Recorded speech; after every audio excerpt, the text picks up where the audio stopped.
Welcome to Energy Talks by Elmhurst Energy, your destination for insightful news and discussion on energy assessment, building performance, and EPCs. Hello everybody and welcome to this special podcast, our Energy Talks podcast from Elmhurst Energy.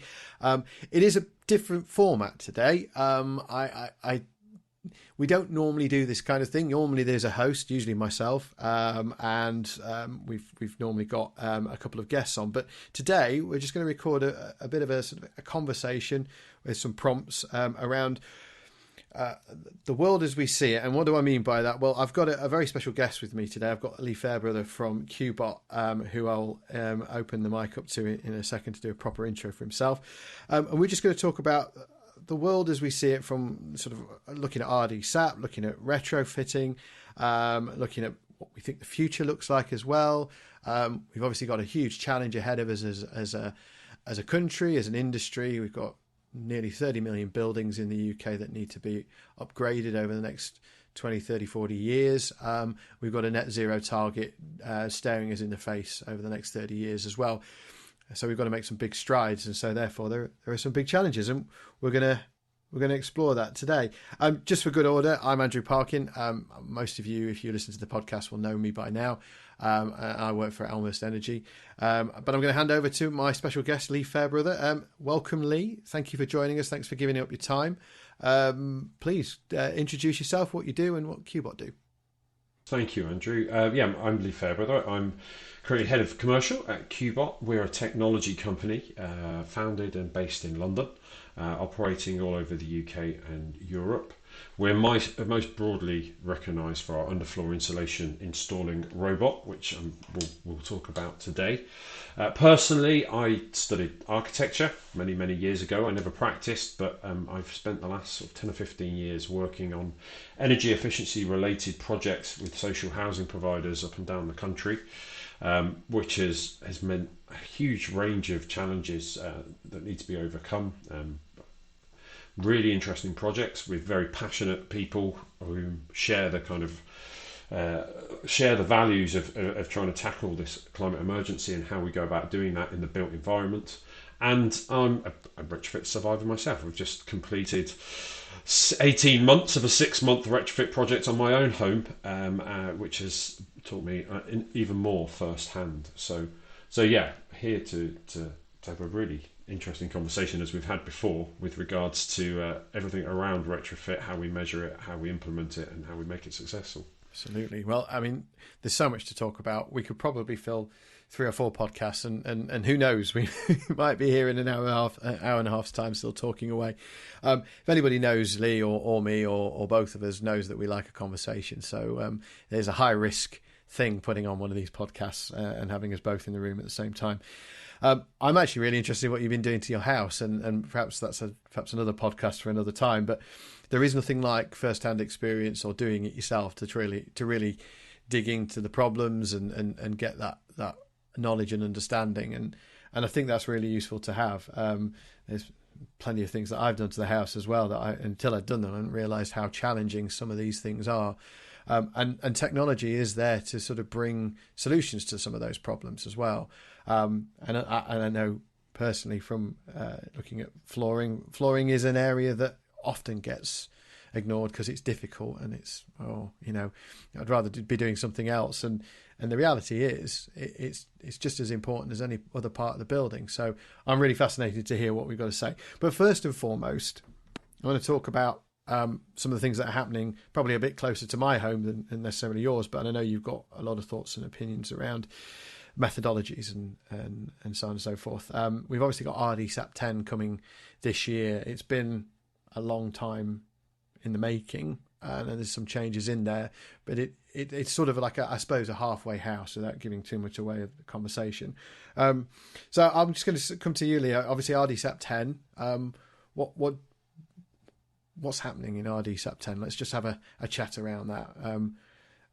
Where are you with it? Great question, and like yourself, and I'm hoping you can offer some greater insights. Very excited about RdSAP 10 being launched in spring of this year, which I think gives us a little bit longer to see that. RdSAP, reduced data SAP, it works on a huge amount of assumptions as a shorthand to measure energy and building performance. The changes that we're particularly interested and excited about are a focus on allowing to add measure for air tightness into RdSAP, which has been absent in the past. And that's of particular interest to QBot because not only is our measure disruptive in that it's newer and innovative, but it's also disruptive in the way that it's measured. It combines insulation, which is obviously well recognised, but with air tightness, which isn't traditionally measured in the same way, and therefore to understand its full benefits in an energy performance certificate, you really need to see those updates in RdSAP.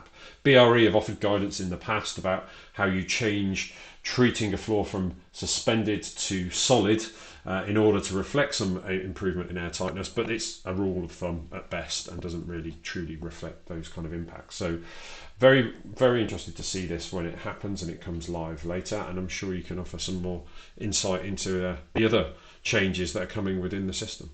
Yeah, I'd hope so. It has been a labour of love, I think. You know, a lot of discussion around the industry of what should go into RdSAP 10.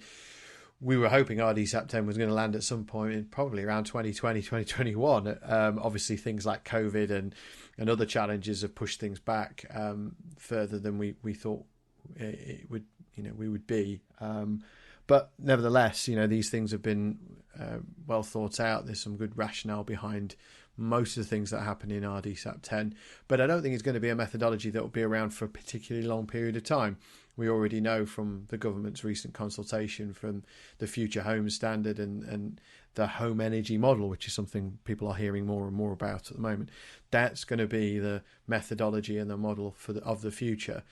It's not entirely clear how that will manifest itself within existing buildings at the moment. The home energy model is very much its initial sort of application is to the Future Home Standard and therefore to new buildings, new dwellings. But obviously we know that SAP, as it currently exists, leads to RdSAP, so there's definitely going to be a link there. But in the here and now, we've got RdSAP 10, and I think the biggest change for a lot of our members is having to measure windows. A lot of retrofit assessors have been doing that anyway because that's a requirement of the retrofit process. Greater accuracy. If you're measuring the windows, you're also by virtue measuring your wall areas. That's particularly useful from a retrofit point of view. Jury's a little bit out on exactly how much impact that will have on ratings and accuracy, and is the effort worth it? But obviously there are a variety of different properties in the UK. Some properties will have easier time in terms of window measurement. So I think the mileage is going to vary there. And then other things are being added in, things like PV diverter for hot water conversion of PV energy into hot water, and also battery storage as well. But we're still in the midst of getting the testing of the software done. It is quite difficult to do. If you imagine we've got to get all the software that's out there to say that do the same thing and get the same results. And as you add more to the methodology, it becomes more complicated and the results become more difficult to interpret. You've got to be able to get to within 3 decimal points of the right answer. So everybody's got to get the same answer effectively. And it's understanding where you've gone wrong in the calculation and then making the changes. And it's also making sure that our starting point is correct as well. So as the BRE given us a good example, do we all agree that's a good example? And therefore our results, if we get all the same answer, are we getting the right answer? And we haven't done a big methodology release for a long period of time as well. So it's kind of, it's been difficult, but we are getting there. And I have no doubt that we'll get there some point this year. Spring is a good question, whether that we're going to hit it by spring. Technically spring ends in June sometime. So we'll obviously be keeping our members informed of what that's looking like, and obviously anybody else who's got sort of skin in the game from a methodology point of view.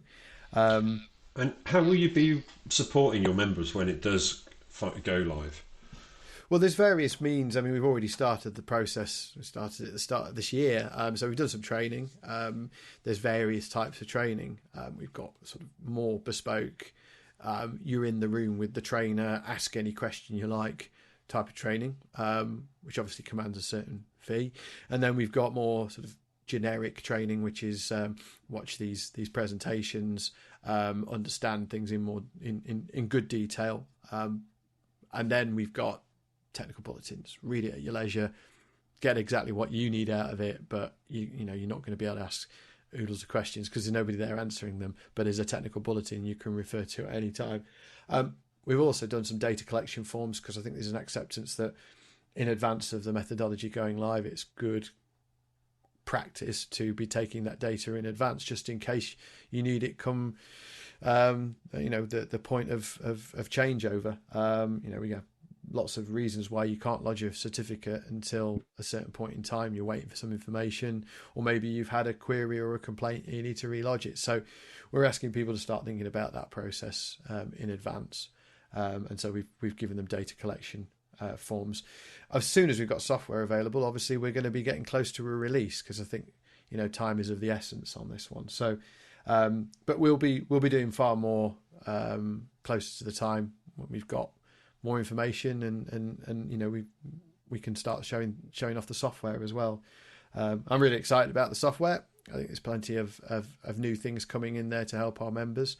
Some of the things are a little bit further down the line as well, slightly bleeding edge stuff. So I'm really looking forward to seeing what we can produce and how we can support our members through that. That sounds like a sales pitch, doesn't it, Leigh? I realised. So as I was saying it, I was like, oh God, here we go. Salesman Andy's come out. Elmhurst and other platforms do play a really important role in this, and I think, I think it's important that there's no danger that these changes happen and they're not adopted immediately and effectively, because there's always a bit of uncertainty around change, and so it's getting a clear message out really quickly, isn't it? Making sure everybody's on the same page. I think you're absolutely right. I think there is a fear, obviously, when anything changes, how's it going to impact on your job that you do, and do you know what you're putting in which box? Do you know what the conventions are? Do you know how to interpret X, Y, and Z? How much more time am I going to spend on site? And all really, really great questions, and that is our responsibility as a scheme to answer those questions and support our members the best way possible. Obviously, again, sales pitch, really. I don't need to wax lyrical for our members because they know this, but we've got a massive team for our domestic team. It's 20 people plus, actually. And they're writing technical bulletins, they're writing training materials, they're doing webinars and podcasts as well. And also they're picking up the phone. That first week is so important. People are starting to use it for the first time. They need the support. And we've got the best support in the industry, I firmly believe. So I'll get off my sales pitch soapbox and we'll get on to other things that are going on. And there's been a lot of discussion, I think, around fabric first approach in our industry. I'm a big subscriber. I'm going to throw my hat into the fabric first ring immediately. I think it's so important that we get fabric right, we ventilate right, and then we worry about how we heat and condition our space.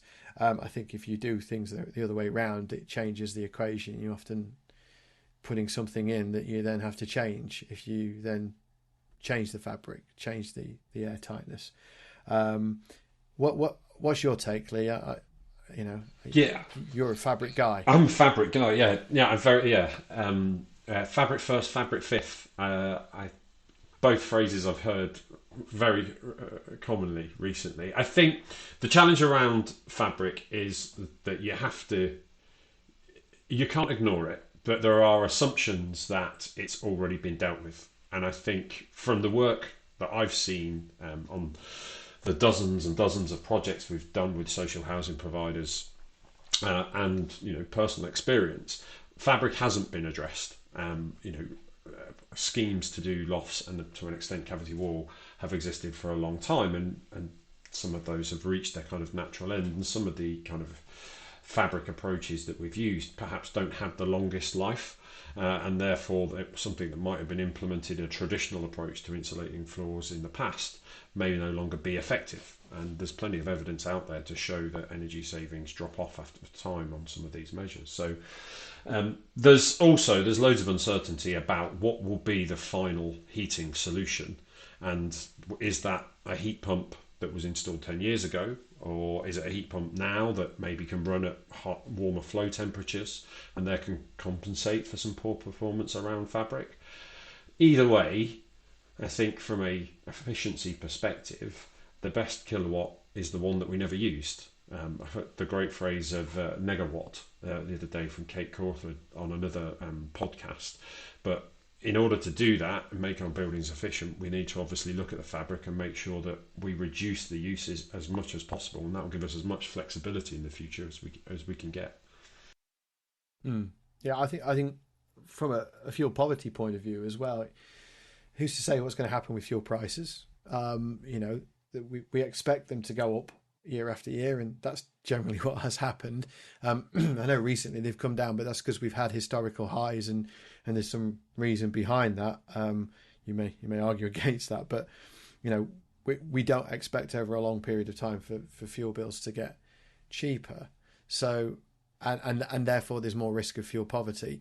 If you can reduce energy in whatever form, you're reducing cost, aren't you? Yeah, completely. And the risk of fuel poverty for a nation as reliant as ourselves on gas central heating, if and when the government balances the cost and the levies on between the two fuel types, gas can only get more expensive. So there's a very, very real risk for everybody, no matter what point you do change your heating source in the future, that's going to continually negatively impact you. So yeah, making spaces more effective, more comfortable, and using less energy has to be at the forefront of everything that we do. And if you can get your house into a great fabric position, then fantastic. You might be able to put a heat pump in immediately. But for many people, me included, that's just unrealistic with the building fabric that I inherited. Yeah, and we might go off on a bit of a tangent here, but often I hear, and I do believe that there's a lot of truth in it, is that obviously fabric measures cost quite a bit. There's a very long payback period. In fact, in some cases, you might not see a return on your investment, and there's disruption and etc. That goes along with it. But on the other side of the coin, obviously, there's those inherent savings you get from reducing your energy demand for the building. But also coming into the conversation more and more now is the value of your asset.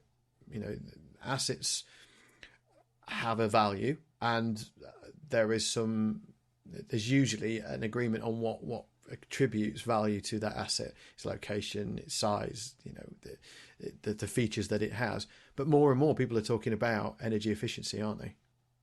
They are, yeah. And there's a number of studies out there from mortgage providers and facilitators of housing sales, which show that the better the energy performance, the greater the value that you can add to your home. Obviously, what energy performance certificates do show us is a kind of anticipated running cost for a property.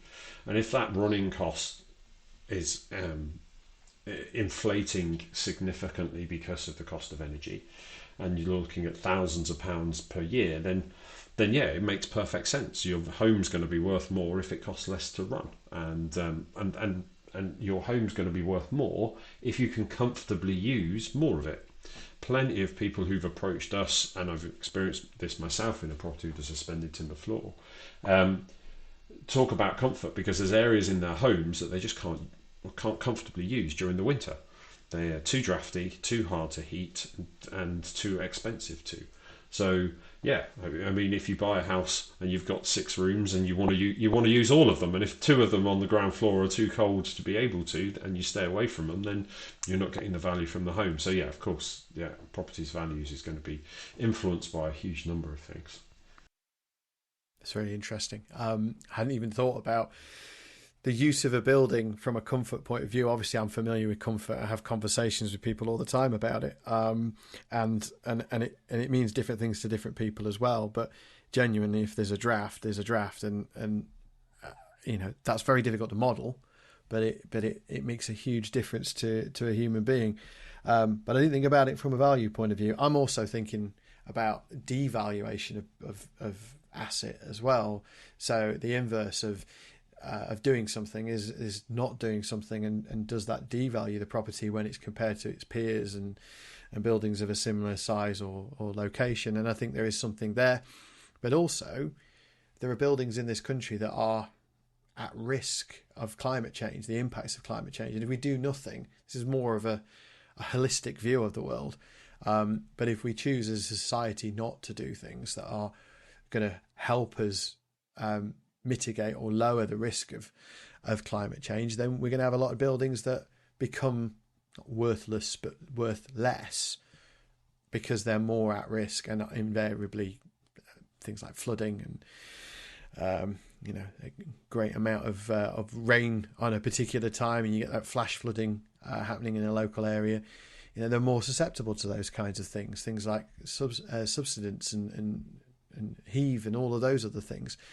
They become more of a consideration when you've got climate change, periods of drought and etc. So I think it's so important that we start to look at these things and start to have proper conversations, and it isn't just about, well, it's going to cost me $5,000 to put in, will I ever get that back? Yeah, and I mean, we are notorious in this country, and I'm sure we're not alone, investing in often superficial elements that we can see to provide to provide kind of value. But yeah, we do definitely need to look at those longer term views. As we've seen it already in the last couple of years, we're breaking records on heat all the time. Overheating becomes an increasing problem.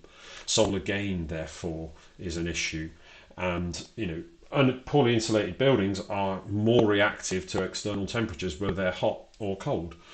So they'll overheat quickly and they'll get cold really quickly. So all of that factors in to that comfort piece. So I often think about comfort from a cold perspective, but comfort from an overheating perspective is equally important and a growing risk. Yeah, anybody who has a static caravan like I do, knows the concept of summer overheating, getting very, very hot very, very quickly, and then getting cold again very quickly, and all the problems that come with that as well. So, I mean, we could carry on all day about that subject alone, but let's sort of move on to the technology, I guess. Underfloor insulation has been around as long as there's been insulation and floors, I guess. But what is it about QBot that's different? What does it offer over those traditional methods of probably rock wool and the like? Great question, and fundamental in how the technology and the application was developed. Those of you who have lived in a home with a suspended timber floor will be familiar. Those homes tend to be slightly older, anything up to probably the late 50s and 60s when we started using central heating more regularly to heat our homes. Prior to that, before central heating, the primary heating source was an open fireplace, and that required a throughput of air and good ventilation to bring in the fuel for that fire and to exhaust the fumes quickly and safely. Where we've adapted our properties to have central heating as a primary heating source instead, we haven't often addressed this ventilation issue. So we've got homes that were designed to be intentionally drafty, being heated in alternate ways, and they still have a throughput of cold air being drawn in from the bottom. Now, that means that conventional heating systems are working extra hard and very inefficiently to constantly reheat air.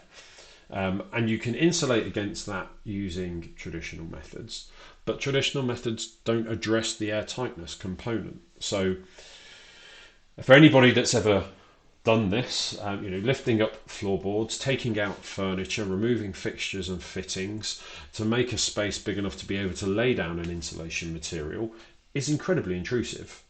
It's dusty, dirty work. It's something that you might do once, maybe if just before you move in or just as you move into a property, but generally not something you can do effectively while you're living in it. Certainly not something a social housing provider can do effectively while their residents are living in it, because they've got nowhere to decant their residents to. So traditional methods using mineral walls, and even an extruded foam panel which is cut, you don't achieve the same levels of air tightness, you don't get fantastic thermal performance, and it's incredibly difficult to do. So we think from the 10,000 or so surveys that QBot and our accredited partners have completed in the UK, that maybe sort of 1% of homes are actually insulated traditionally. So that disruption is just a prohibitive barrier. It's difficult to do, so people tend not to think about it. The innovation in QBot is not so much the insulation. Insulation, as you said, has been around for forever. We're insulating a part of the building that it's been too difficult to do in the past. The innovation is in the application, which is using a robotic delivery device which can be inserted under a floor through an access point about 300 by 400 mil, so sort of between existing floor joists. Apply the insulation material quickly, using a close-out polyurethane foam, which offers the highest performance, provides air tightness, and gives a really positive kind of resultant U value, and can be completed in typically a day. So methods that would have been ignored because they were too intrusive can now, you've gone into alternative that is quick and easy to apply and has a really immediate impact. And we get a lot of that feedback from residents, from tenants, from the able or willing to pay homeowner market, whereby they notice that impact straight away because it takes away those really evident drafts, and in many cases takes away unwanted noise pollution, helps the property then heat up more quickly, stay warmer for longer, by using less energy because your heating system is not working so inefficiently. And have you got any great examples of success where QBot's been installed alongside other measures? Where does it work best with, and what do homeowners generally want? Good question. And we've got at QBot we work with sort of three customer groups typically. We have our social housing providers who have sometimes tens of thousands of stock, and therefore working at scale and are obligated to improve the energy efficiency of their homes. So they want scalable solutions. We have our accredited install partners, those who operate robots here in the UK and overseas. We train and support those. And then we have the willing and able to pay market. Each customer group has slightly different motivations. For a very long time, private homeowners have always been driven by comfort, has been the key factor. Increasingly in the last couple of years, we've seen that move over to reducing bills, where they have, as you pointed out, hit record highs. And even though they've come down slightly now, they're still well above anything pre-2022. It works really well when you consider the performance of the property. So if you wanted to install a heat pump and you were looking to improve the fabric, then we're working on a project with a large social housing provider and install partner up in the northwest, and they're seeing a 30% improvement in efficiency through properties with heat pumps, just because they're obviously not having to heat so much air that's being exchanged so regularly. Here I wanted to use it to meet internal wall insulation to kind of create that more consistent seal, and we would recommend for every customer that you start with lofts first of all, if you have one, because you want to trap that heat in from the top as well as stopping the cold coming in from the bottom. Yeah, I'm looking at the some of the, I suppose early, it's not fair anymore. The research has been done, and it's sort of, we're waiting on some further detail, but stuff that was happening at Leeds Beckett was quite interesting, and how they did a retrofit on buildings as you described, so sort of solid wall, turn of the century, sort of 1900s, maybe a bit earlier, terraced housing and some earlier semis, and they found some really interesting results. And this is kind of off the top of my head a little bit, but obviously things like individual measures have a limited impact. It's the virtue of doing it as a complete package. It sees the greatest benefit. But there was also some interesting conclusions coming out of the floor side of things, which was more about, as much as anything, is about that summer overheating problem as well, because it kept the floor that bit cooler, and therefore you got some benefits there. So it's all these things that we're not quite aware of as we're going through and we're doing these projects. We're starting to discover other things, which I think is really fascinating. But we do have to keep listening and understanding and adjusting our I suppose our intended outcomes, our assumptions, and moving with the technology. But from an assessor point of view, I could keep going back to our members. They're going to be assessing buildings. They might find Qbot installations, because obviously more and more are being done. What's the perfect scenario for a Qbot installation? What are you looking for as an assessor and as a coordinator, I suppose? As a coordinator, so a kind of the where it would have its greatest impact, I guess you would be looking for older properties where there is the highest proportion of suspended timber floor. So some properties sort of late into war and into the 50s and 60s, you start to get a mix of solid and suspended timber floor as part of the original construction. If you've got 100% suspended floor, if you've got a lot of exposed perimeter, so semi-detached or detached properties, you're going to have a lot more under subfloor ventilation, and that obviously makes it harder and harder to heat. If that property is exposed, we did quite a lot of work over the years in Scotland, where we work on Warmer Home Scotland schemes, Home Energy Scotland funding. Then you've got a lot more kind of exposed conditions, so that makes that throughput of air and that draftiness even more impactful. You mentioned Leeds Beckett. They did a co-heating study for us a few years back, which identified that insulating a suspended timber floor in this way reduces the energy usage for heat by about 16 to 24%, and would improve the air tightness by about a third for the property. So where you're exposed and those conditions are a consideration, then obviously it would have the biggest impact. Depending on the heating source, electrically heated properties as well, you're looking at huge kind of impact on the way that they heat homes, because it's different to your conventional kind of wet heating system. So again, proportionally, those impacts and those benefits get bigger and bigger. Mm-hmm. Yeah, and it is interesting to see how a change, something as significant as a change of fuel or heating type, you have to start asking more questions than simply, I want to switch a box for another box. And again, it was one of the bigger questions. It's like electrification of transportation. We're going to have to do it at some point, or I'm not saying heat pumps are the only solution, as you sort of set out at the start. It's one of the solutions, and even within itself, that position may change depending on how efficient those systems can become and the price of the fuel. When gas and electricity sort of change that current dynamic of gas being a lot cheaper than electricity, it's going to be an interesting world. And again, as much as anything, it's about staying on top of what that is looking like.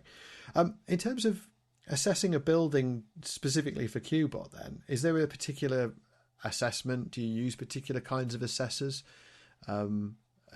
Is there a form to fill out?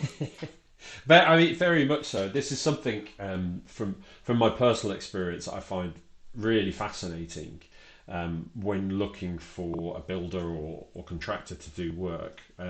Having worked in the industry, having known, we work at Qbot as yourselves, as all the kind of funded projects that we do are PAS 2035 compliant, and therefore we need to be a PAS accredited installer.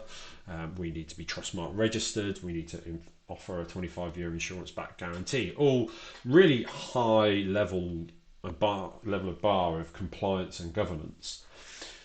In the private homeowner market, although we have all of those accreditations, and many do, they're not recognised by homeowners. So if we were working on a funded project, there would be a retrofit assessment as an initial stage to look at a property, to understand exactly what measures it might need to go along to get to net zero, and then from that you would complete a technical survey which was specific to that measure.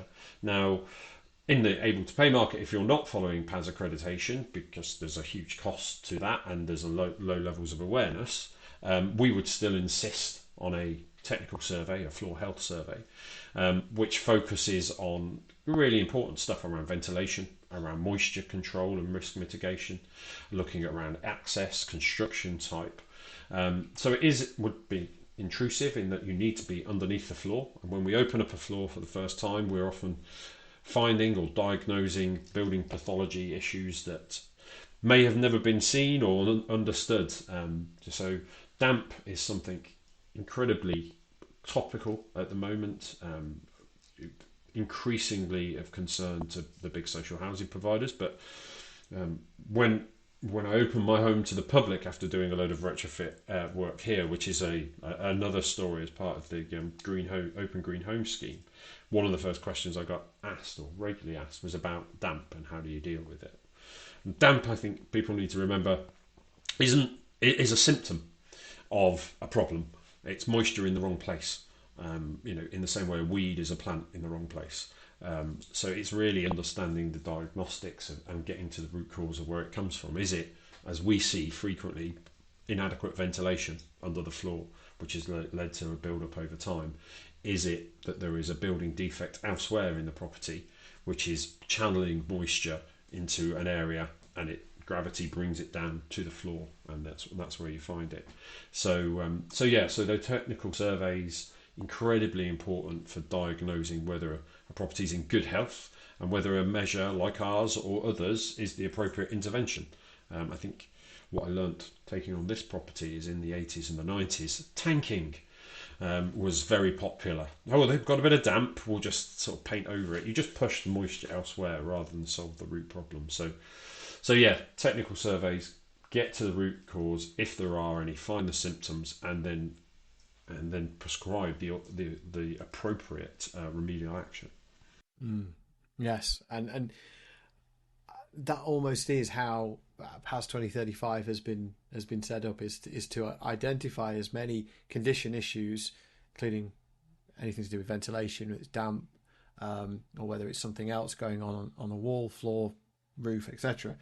Identifying it and then having an expert come in and figure out what needs to be done, and then doing the remedial work before you start covering over the problem and leaving it for another time, because invariably it'll come back and bite you, won't it? It'll cause some consequences somewhere else, and you end up having to take off all the stuff that you've just paid a fortune to have put in. And I can speak from personal experience on that one as well. So I think that's a really good point. We've all got houses, haven't we? We live in buildings, and we don't know what's lurking below something until you start doing some remedial work. And by that point, you might have very little options, because it's all about budget and what can you actually do to the building. I think a whole retrofit piece is going to shine a huge amount of light on what's been going on with buildings for many, many years.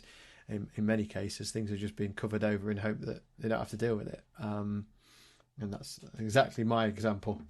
Yeah, well, if you invite a damp expert to your house, then they will identify damp and they will have their defined solution for it. It's I think that is the direction of the market, albeit painful in terms of the kind of current costs to meet PAS accreditation, is that kind of more independent diagnostic of a property and understanding its journey towards net zero, and then helping to signpost to the right services and organisations with the appropriate qualifications and accreditations to complete the work. I mean, I'm pleased locally here. I live in the southwest, and the West of England Combined Authority have launched Retrofit West. So more so than ever before, there's services being developed to signpost the private market to the services they need to be able to get the kind of assessments and surveys that are appropriate for them.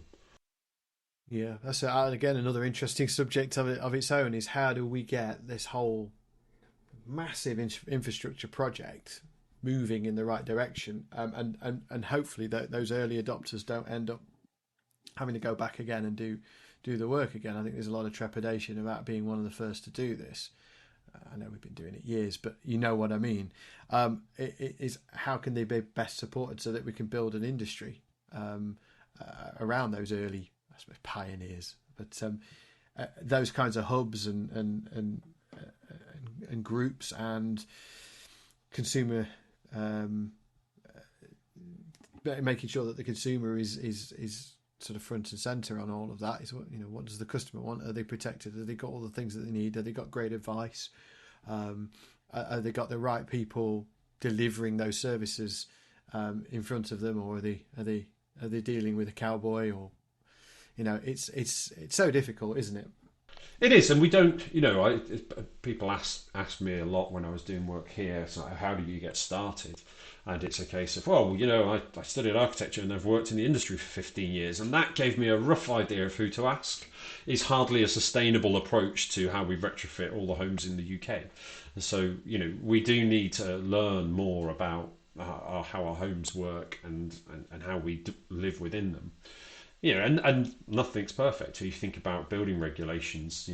There's a huge amount we have to adhere to ensure that our product and our services are appropriate. But building regulations are often a very kind of blanket approach. The amount of ventilation required for my home is the same as next door, but there might be 3 people living in this house and 8 people living next door, producing, different living patterns, producing loads more moisture, and therefore would that same system be appropriate? Possibly not. We need to look at what is appropriate for a specific building, and that's back to the kind of technical survey approach and being able to create, in our case, retrofit design documents that show all of the information needed to be able to provide a meaningful solution and have the evidence for it. Because you say we know a lot and we've done a lot over many years on projects, but quite often people move into a home, they're new to it, they don't know what's happened in the past, and we've been terrible at communicating that.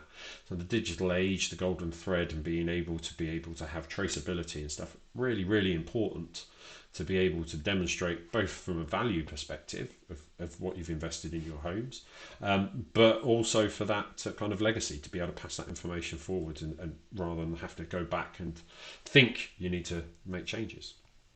Yeah, I think a big sort of frustration of mine, I think that's probably the right word, is that we are constantly trying to get to perfection in terms of getting retrofit to work.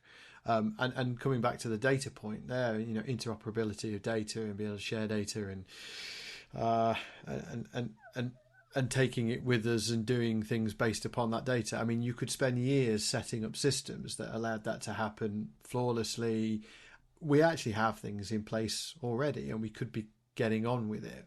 And I think it's probably a fine line, but there is a line to tread where we've just got to start making some progress here. We will build systems as we go. We will make changes where they're sensible and the right things to do. But the longer we wait for a perfect thing, property passports have been talked about. I think they're really great ideas. The ability for the homeowner to carry that with them and hand it on to the next homeowner, and nothing is lost, and we don't waste any effort. I think it's all very valid, but we can't wait a decade for that to happen. We've got to make some progress. And so I think there is a little bit of a case of don't let perfect be the enemy of the good, or whatever the phrase is. No, I agree, and often it is. And yeah, that's in a climate emergency, we can't really afford to wait longer. There's action that needs to be taken. So yeah, I think some urgency. And there's there's common sense approaches that already exist, good practice and things that we can point to. One of the things that you mentioned earlier is obviously one of the virtues of Qbot is not only is it insulating, but it also helps seal up and make more airtight. Obviously, we mentioned earlier as well, RdSAP 10 will have air ventilation, air testing results that could be entered in to give a better reflection of the air permeability of the property. We can do relatively quickly and cheaply these days sort of background ventilation testing, using things like Pulse Kit. Is that something that you'd be looking for people to do in order to better understand the building to start off with, and then see the improvements? Is that where we're heading? More, I suppose, more in situ testing. Yeah, absolutely. I mean, we've got a long history of collecting air tightness data from installs, and we've embraced the Pulse system and deployed that for many of our clients to help them understand their buildings and what's required. I mean, one of the big challenges we faced early on with the transition to PAS was around people's perception of ventilation. I live in a cold, drafty house. Why would I want any more ventilation?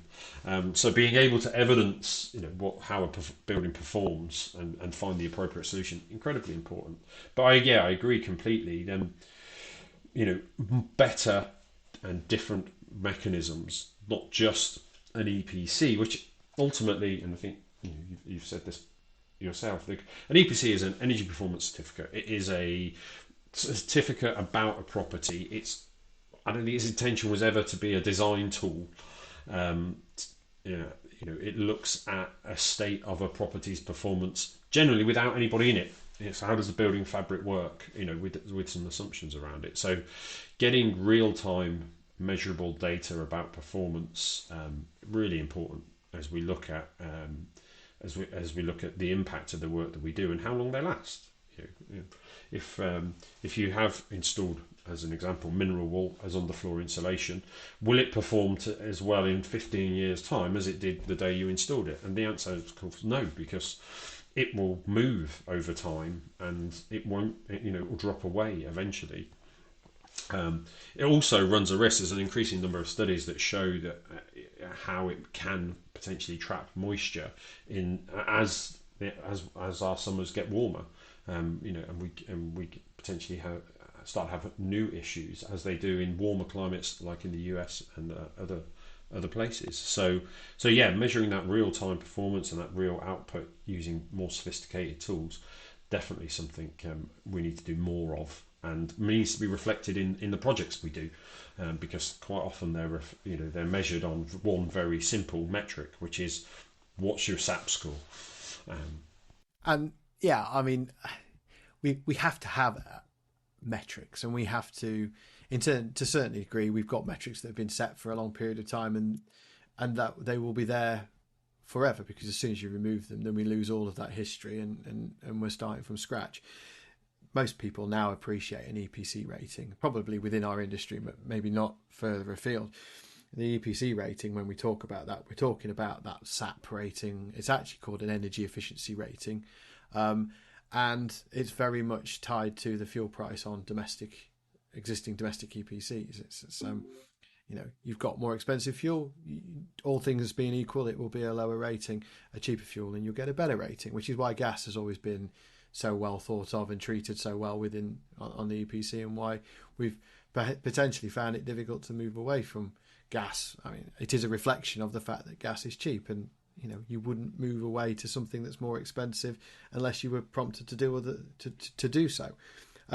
So I don't blame the EPC is just a reflection of where we're at. But obviously we've got a transition, so the EPC's got a transition. And to be honest with you, there are hundreds of data points that the EPC doesn't make available, but has been calculated through what are relatively sophisticated methodologies and calculations. Those methodologies, SAP and SBEM, etc., it is building physics. Building physics doesn't dramatically change. It is kind of what it is. the calculations can be tweaked and changed as we move forward, as we want to get a little bit more sophisticated. But there are literally hundreds of different things in there you could sort of put up and use as a way of measuring success or where you're at, and then success of an installation. Things like the HTC is calculated in SAP and RdSAP. You can replace that with a calculated an actual HTC, a measured HTC. And I think that's got some virtue as well, because, rather than just assuming how the building is performing to that figure, you can actually start to measure it now. The technology is there. Things like thermography. Thermography is great. It's great for certain times of the year. It helps you understand the building in a bit more detail. But you can actually use thermography-like cameras now to help you work out U values, which is an exciting new world. So all these things are moving forward. So I expect the EPC to start moving forward in this respect. You might end up with an EPC that still gives you that rating, or it might give you a few other ratings that are just as important. And, at Elmhurst we talk about sort of the golden triangle, but, being able to talk about energy as a single metric, talk about the energy efficiency rating, the SAT rating, the asset rating is important as well. And then carbon. And carbon features on the EPC. It's been pushed down the pecking order, but I'm expecting it to make its way upwards, because we are moving towards net zero, which is all about carbon. But in amongst that as well, you've got what you're talking about, which is like occupancy, the impact of occupancy. We can actually work with that now. It's not brain surgery. It's just how many people are living there, how long are they there for, what are they doing while they're there, how much moisture, heat are they creating, how much water are they using. These are really simple concepts, and we can already do it. And so I think that's really key. But what I would really, really like to see, and I know I'm on my soapbox again, is you got an EPC that allows you to do X, Y, and Z transactions, tick that box, used for this funding, cool. But if I could have a dynamic EPC, you could then plug in other bits of information. It's not used for those other things. It's used for some very specific circumstances, where you've got all your measured values in there, so that you're moving away from a comparison, comparing one building to another, but you're doing something bespoke for that building. You're plugging in your occupancy. I think that will give us 95% of what we need to make some really important, sufficient progress in a whole manner of things. So that's where I'm at with it. Have I said anything too controversial there? Anything you don't agree with? Or No, I don't think so. I think this really has been driven home to me with some of the changes we made here, and how you think about your kind of regulated and unregulated energy use. The coldest part of the building, which is behind me, there's a kind of utility room, which we just basically could never use because it was single leaf solid stone, uninsulated, bit of asbestos in the roof. It was absolutely freezing. We've put internal wall insulation in there. We've changed its usage slightly. It now has a fridge and an oven in there, which get relatively regular use. And that, combined with the improved insulation, because it's got a new roof, it's got internal wall insulation using a wood fibre system, means that you basically never need to heat that space. Using that oven sort of once a day or once every couple of days, and the improved insulation just means that it will maintain a steady temperature. But the only heating source, true recognised heating source in there, is some underfloor heating, which doesn't need to be used because it maintains the temperature so well. So that kind of the occupancy piece and unregulated and regulated energy usage, which are needing to be considered, they make a huge difference. And getting a system that is sophisticated enough to recognise all of that, is going to be fundamental. Otherwise, you could quite easily look at that space and go, well, this will never be efficient because there's no means of heating it. Well, actually, it maintains itself. Or the assumption would be that the heating is being produced from the underfloor heating, which, it may well be if somebody changed, if there was a change of circumstances, you moved out, somebody else moved in. And it's that nuance, it's understanding that makes a big difference when we're looking at decisions. Yeah, I mean, there's so much to talk about there in itself. We could be here all day. But I think what I'm looking at now is what does the future look like? What are we expecting to see from, I suppose, the retrofitting industry within the next sort of 5 to 10 years? Where do you see us going, Leigh? What do you expect to happen? I've long talked about this with colleagues and former colleagues. One of the things, the positive thing I see that the government has been trying to do by investing in social housing primarily is to iron out the kinks as much as possible. When social housing providers look at their stock in isolation, and it can be very challenging, understandably, for them to think, well, if I treat my 5,000 properties, that's a finite project. That will be finished at some point. Therefore, I don't need to learn more. But I think that the point has always been, we use social housing to be able to, as a test bed, to refine the process and reduce the cost. And I think those forward-looking housing providers, maybe with their own direct labour organisation, that can start to self-deliver and do the work themselves, because the transactional kind of approach to the market is incredibly expensive and not necessarily therefore sustainable. We want local green jobs. We want people using technologies like ours, bringing new young people into the industry to deliver locally, looking after their own properties, and then when they've refined that model so that they have a service that allows for a whole house approach that is adaptable to different archetypes, it uses the appropriate measures, then they can turn that to the private sector around it. So rather than, if Housing Association A owns number 1, 3, 5 and 9, the high street, then they can turn to number 7 and say, well, we know this works in these properties, and we can sell you this solution for net zero for your home. And because we've done the research and development and done the hard yards, we can sell it to you at a price that you can now afford. And that potentially could link into a whole number of different funding streams around green bonds, around low cost loans like Lendology, or other kind of services out there, or more attractive to the bigger funds, the bigger financial bodies with ESG targets, because it's more measurable and the outcomes are more certain. And so I think that's the kind of direction of retrofit, that we're going to start to see more tailored whole house archetypal responses that have been learned, have been developed in association with housing providers already, and delivered locally. And maybe we won't see this, but that's what I'd like to see, at least, Andrew.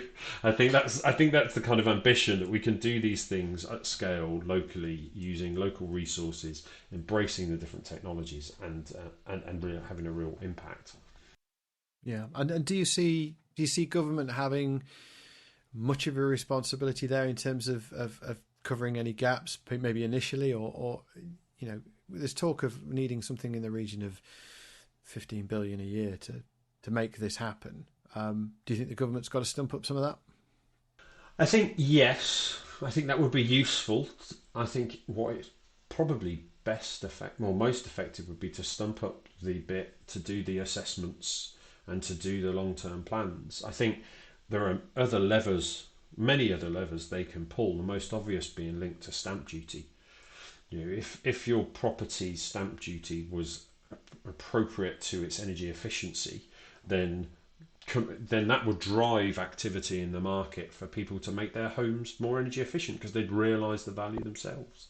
If we look at the Dutch model, in the Netherlands, your energy label, which is your equivalent of your EPC, your band directly relates to the interest you pay on your mortgage. The more energy efficient it is, the lower the interest rate. So there are levers that government can implement that wouldn't have a direct cost and wouldn't be the same as the previous schemes of just potentially handing out money, although we know that works for the market, that would have much better long-term impacts that would drive the market to change and drive the behaviours that we all want to see. Yeah, and I think there is some strong evidence that things like MEES started to have positive impacts in that area, be it a very, very low and achievable rating, but it certainly focused the minds of the lenders, and if the lenders are involved, that's a good proportion of the market, and therefore they're, even if a property is not necessarily a buy-to-let mortgage, but it could be viewed as being a potential rental in the future. Why would they take that risk when they're lending? They want to make sure that all their properties are at least an E, if not higher than an E. And we certainly saw that happening, and to a certain extent, it still is happening. I think there's a widely accepted view that minimum standards for buildings, and whether that's an all-encompassing standard or whether it's focused on energy efficiency, I think it has to come. It's just, there's some pain there, and there needs to be some reasonable timelines around it. And I think that will help as well. The risk, as always, is, do you leave people behind? Do you leave buildings behind? And certainly older, traditional, maybe listed, harder to decarbonise. There's a phrase that keeps going around. We can't abandon buildings because we can't build them quick enough to in order to do that. We've got to improve what we've got. So I suppose we're coming full circle, aren't we? The argument, you've just made the argument for retrofit. There you go. Absolutely. Well, I don't think I need to make that argument. I think it makes itself. But there are plenty of people out there who still firmly believe that there is this sort of silver bullet waiting in the wings, that something's going to come along and we'll have an abundance of cheap energy all of a sudden, and we won't have to worry about energy efficiency because it's difficult. And I mean, I've not seen that silver bullet or even the beginnings of that silver bullet. So, well, it comes back to your earlier question, doesn't it, about the importance of fabric. Even if we had an abundance of cheap energy, you'd still be wasting loads of it on inefficient systems. So yeah, the incentive has to be there to use mechanisms like minimum standards, like potentially rewarding the behaviours that encourage the adoption of energy efficiency.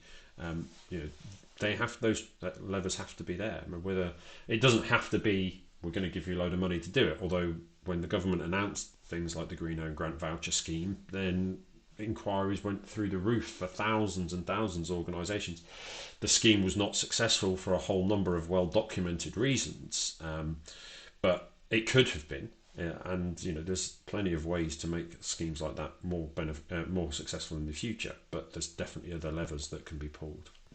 Yeah, and I think there's no room in our world for short-termism. It's got to be long-term. It's got to be well thought out. It's got to have commitment. Otherwise, it's too big of a problem to try and fit into a 5-year parliamentary cycle or however long a minister, a Secretary of State lasts these days. It's about 6 months. It's got to be bigger than that. Yeah, well, I was at a housing conference recently, and the Shadow Minister for Energy said effectively exactly that. They're looking for much longer term approach, looking for what's been successful in the past, looking to implement better standards, and looking for kind of local authority led delivery. Who knows what flavour government we will get when the changes happen in the coming months. We know that will be some kind of election later this year or early next year. It will be interesting to see, but I think everybody agrees that we have to see more action to tackle climate change. Any predictions? I think there has to. Well, I can't imagine a world where there isn't a change of government. What the result looks like is different, but I think a change is what's being forecast. That's a very political answer to a very political question. Well done. I think we've pretty much covered everything I could think about covering today. I mean, we could come back to this in 6 months' time, 12 months' time, and see how the world's moved on. Go and give me 3 things that you want to see happen in the next 12 months, and then we'll leave it at that.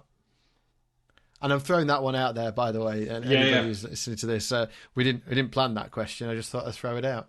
I think I'll say a new government, because I can't imagine the existing one would change, and that to bring a much bigger focus on the climate emergency and how we address energy efficiency, undoing some of the recent U-turns. So the MEES being one, going back to what a 2025 or 2028 standard for EPCC, which would bring it aligned, more closely aligned to social housing, so everybody's working to the same target. Because how can you have a sectors working to different targets on different timescales?